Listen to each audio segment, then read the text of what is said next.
What else do you have in your bag of tricks of arguments? Well, there's the moral argument for God's existence, and this would say that if there is no God, then there really are no objective moral values and duties. On this view, unless there is God to serve as an anchor point for moral values and duties, moral values and duties are just the products of socio-biological evolution.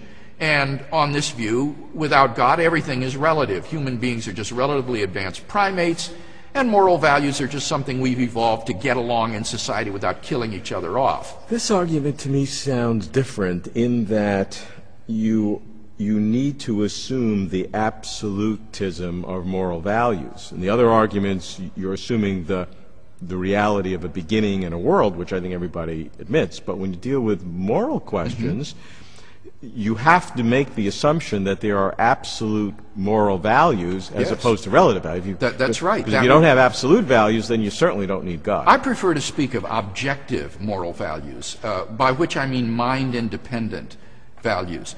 And you're right, that would be the second step of the argument, would be to say, but there are objective moral values and duties. That is a premise in the argument.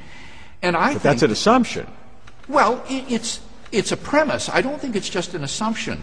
I think that there's no more reason to deny the objective reality of moral values than there is to deny the objective reality of the physical world. Well, that's a strong statement. Right, and any argument that you could give me for denying the objective reality of moral values, I could construct a parallel argument for being skeptical about the objective reality of the external world.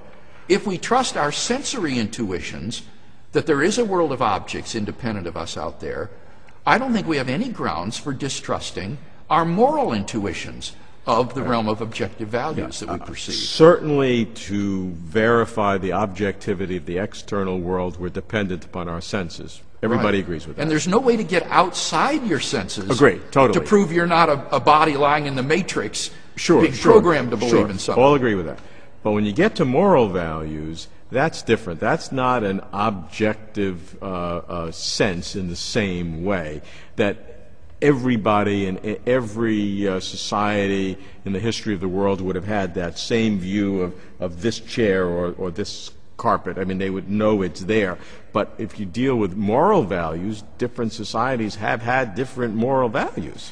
Well, I think that's certainly true, though very often you will find there is a commonality among cultures that underlies the different cultural expressions of these moral values. For example, modesty is a common moral value, but what is considered modest in one culture rather than another may differ. Or, for example, cannibalistic tribes do believe in the ethic of loving your neighbor, but they don't consider people in other tribes to be their neighbors. So that while they wouldn't cannibalize their own tribal members, they would members of another tribe. So beneath seeming moral diversity, there is, I think, a common moral code. I think there are that some most tribes perceive. that would practice cannibalism to ingest the wisdom of their ancestors. Well, I think you would be hard-pressed to find examples of many tribal groups that cannibalize their own people. All right, let's go on. Yeah. But I think there's a difference between the moral argument and some. I think that first premise is critical for the moral argument. Yeah. What else you got?